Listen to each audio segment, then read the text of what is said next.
देशाची राजधानी दिल्ली येथे विद्यार्थ्यांचं आंदोलन आता जोरात आहे आणि विविध राजकीय पक्षांचे नेते त्या आंदोलनाला भेटी देत आहेत, त्यांना समर्थन करतायत। याच विषयावर बोलण्यासाठी आपल्यासोबत आहेत ॲडव्होकेट गुणरत्न सदावर्ते साहेब। सर, पालघरमध्ये तुमचं स्वागत आहे आणि आपण आज आलेले आहात। विद्यार्थ्यांचे जे आंदोलन सुरू आहे आणि जे नेते त्यांना भेटी देत आहेत आणि त्यांना समर्थन करतायत, तर आपली भूमिका काय?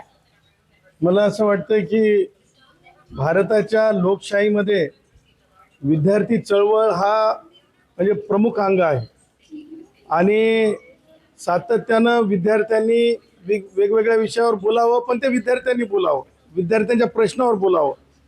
पण आज मला म्हणजे सांगायला हरकत नाही, आपण सगळे डोळ्यांनी पाहत आहोत की विद्यार्थ्यांच्या म्हणजे याच्यावर भावनांवर जे राजकारण केलं चाललंय, त्याच्यात जे शिक्षणामध्ये भांडवलशाहीचं राजकारण आणणाऱ्या किंवा शिक्षणामध्ये भांडवलशाही आणणारे राष्ट्रवादी काँग्रेसचे वयोवृद्ध पुढारी शरद पवार ते सुद्धा म्हणजे दिल्लीमध्ये आंदोलनस्थळी गिरट्या मारताना दिसत आहेत।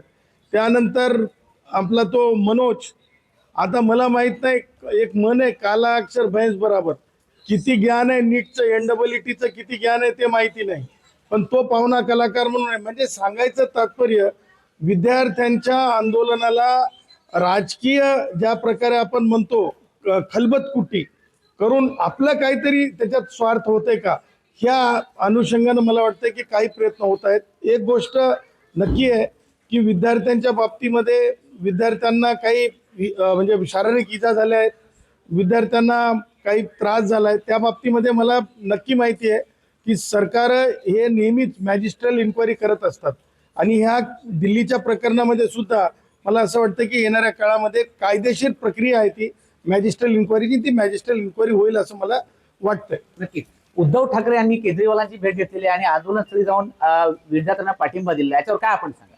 मला तर म्हणजे आता उद्धवचं तर म्हणजे मला एकदम असं वाटायला लागलंय की आपण जसं एखाद्या योजनेत रोजंदार मजुरांना आपण जसं कामावर घेतो, तसं म्हणजे जंतर मंतरचं आंदोलन झालं की बाबा आपण जर कुठे स्क्रीनवर दिसायचं असेल देशाच्या, तर आपण तिथं पोहोचावं, अशा प्रकारचं उद्धवचं हे मला वर्तन वाटतं। उद्धवच्या वर्तनामध्ये मला विद्यार्थी हित असं काही दिसत नाही आणि त्या पलीकडे जाऊन मला हेच म्हणायचं आहे की विद्यार्थ्यांना समर्थन देणं किंवा विद्यार्थ्यांना पाठिंबा देणं इथपर्यंत ठीक आहे, परंतु ज्या गोष्टी राजकारणाखातर आहेत त्या गोष्टी जास्त बोलल्या चालल्यात। मला सांगा, उद्धव ठाकरेनं किंवा आदित्य ठाकरेनं 30 सेकंद विद्यार्थ्यांच्या प्रश्नावर काय केलं पाहिजे NEET मध्ये ते बोललेलं दाखवा मला तुम्ही आणि बक्षीस मिळवा। तुम्हाला सांगतो मी, माझं जाहीर आव्हान आहे, राष्ट्रवादी काँग्रेसचे शरद पवार जे भांडवलदारी शिक्षण व्यवस्था आणलेले, त्यांनी सुद्धा 30 सेकंद दाखवावे। हे सगळं जे आहे ना, ही म्हणजे आपल्या लबाडक्या ह्या निमित्तानं तरी आपल्याला हुशारकीत बदलता येतात का, राजकीय हुशारकीत, ह्यासाठीची धडपड आहे, ह्यासाठीची धावपळ आहे। नक्कीच आता जे विद्यार्थ्यांना जी मारहाण झालेली आहे आणि हे विद्यार्थ्यांचे आंदोलन आहे, याला आपण समर्थन करताय की सरकारचं समर्थन करताय? बघा, देशातल्या कोणत्याही महाविद्यालयीन विद्यार्थी असो, शालेय विद्यार्थी असो, विद्यार्थिनी असो, त्यांना थोडा सुद्धा म्हणजे मी तर म्हणेल की त्यांचा अपमान सुद्धा होऊ नये, या मताचं देशातलं कुणीच नाही अपमान व्हावा या मताचं। मग कोणताही पालक असो, कोणताही प्राध्यापक असो, म्हणजे कोणत्याही राजकारणी सुद्धा म्हणणार नाहीत की विद्यार्थ्यांना त्रास व्हावा किंवा विद्यार्थ्यांना क्षती व्हावी, परंतु ह्या प्रस्तुत प्रकरणामध्ये ज्या प्रकारे विद्यार्थ्यांना क्षती झालेली आहे, ज्या प्रकारे विद्यार्थ्यांना म्हणजे दुखापती झाल्यात, ह्या प्रकरणामध्ये मला माहिती आहे की काही विद्यार्थ्यांनी आत्मदान केलंय। जर जरंग्याच्या आंदोलनामध्ये महाराष्ट्र शासनानं म्हणजे मृत कुटुंबाच्या म्हणजे कुटुंबियांना जर एक मदत केलेली आहे, तर त्याच प्रकारे 1 कोटीची मदत जे विद्यार्थी या आंदोलनामध्ये मृत्यू झालेत किंवा ज्यांनी आत्मदान केले किंवा हे केले, जीव दिला, प्राण दिला, त्यांना 1 कोटी रुपये मिळाले पाहिजे।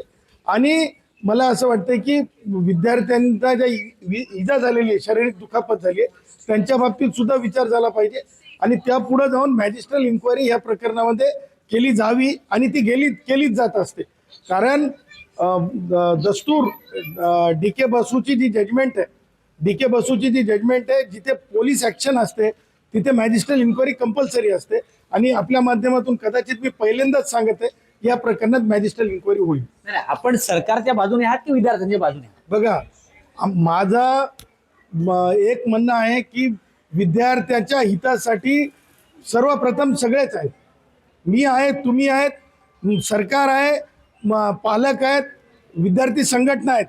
परंतु विद्यार्थ्यांचा लाभ घेऊन राजकारण करणारे आहेत ना, त्यांच्या बाबतीमध्ये मला थोडंसं त्यांना क्रिटिसाइज करून हे सांगणं असतंय की ज्यांनी आयुष्यभर शिक्षण शास्त्राचं वाटोळं केलं अशा वयोवृद्ध पुढारी शरद पवारांना आता हुशारी सुचली, अशा उद्धवला आता हुशारी सुचली, त्यांच्यावरही बोलावं लागेल ना.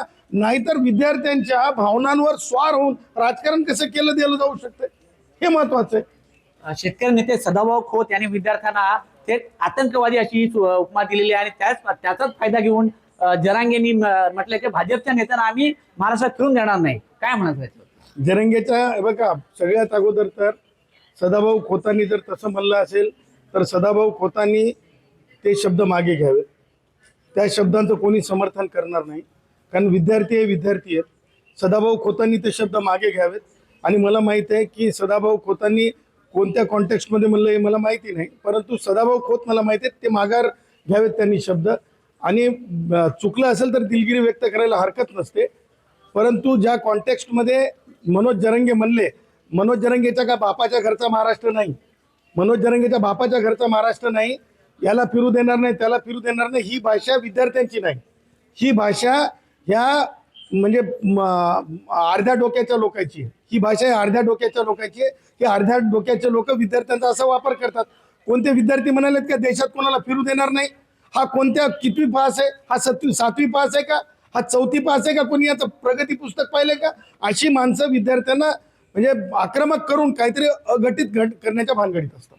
नक्कीच विद्यार्थ्यांचं आंदोलन हे राजकारण विरहित असावं आणि विद्यार्थ्यांना ज्या झालेली अमानुष मारहाण त्याचं समर्थन मी करत नाही. आपल्यासोबत होते आपल्यासोबत होते ॲडव्होकेट गुणरत्न सदावर्ते, नाविद शेख, TV9 मराठी, पालघर.